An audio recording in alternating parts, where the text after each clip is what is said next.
Isa sa mga lagi kong naririnig sa mga customer ko, yung mga buyer ko ng ball python, but hindi sila nakakabili ng ball python o hindi sila nakakapag-alaga, ay dahil nagreklamo yung mga asawa, yung mga nanay at yung mga jowa nila.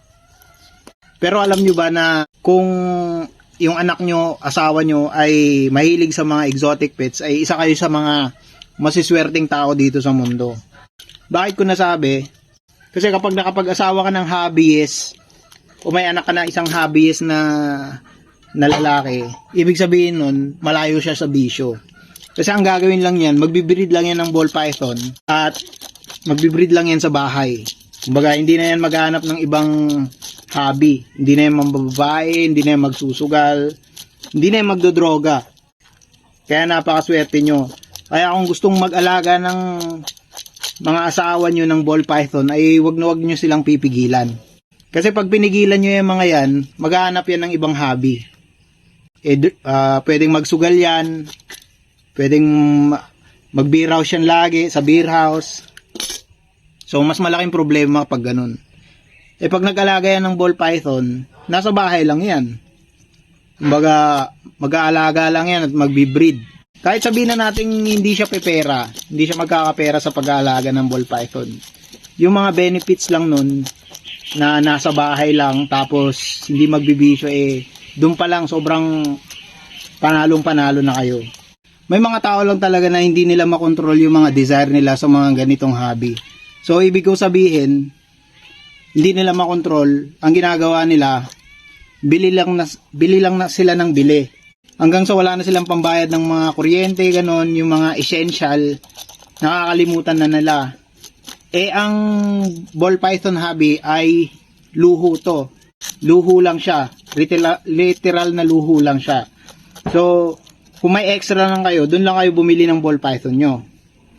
Kasi syempre, kaya nagagalit yung mga asawa nyo, imbis na ipang-date nyo na sa Sunday or pambili ng damit ng mga anak nyo, binibili nyo ng ball python o yung mga pagkain nila, ganon, mga enclosure nila, kaya nagagalit yung mga asawa nyo. Kaya doon din siya hindi nagiging maganda tignan. Unahin mo muna yung mga bayarin sa bahay, yung mga importante. Kung may natira, doon ka bumili ng ball python mo. O kaya naman, pwede kang mag-extra ng trabaho or pwede kang mag-side hustle nang hindi masama. Tapos pag kumita ka, doon ka bumili ng ball python mo or doon ka magdagdag, ganun. Tsaka syempre kung may anak kayo, maobserbahan niyo nung anak nyo, yung baby nyo, yung ginagawa ng mister nyo na nag-aalaga ng hayop. Napakaganda yun sa mga bata, lalo habang lumalaki sila, nagiging mapagmahal sila sa mga hayop. Hindi lang sa mga aso, tsaka mga pusa, pati na rin sa mga ibang exotic pets. Sa gayon, magiging maganda na yung foundation ng anak nyo. Paglaki niya, hindi na kayo magkakaproblema sa kanya. Tsaka magiging mapagmahal siya. Nakikita niya yung tatay niya na nag-aalaga ng mga hayop. Nakikita niya, pinapakain, nililinisan, ganon. So, nagiging responsible yung bata. Na hindi naman tinuturo talaga sa school yan.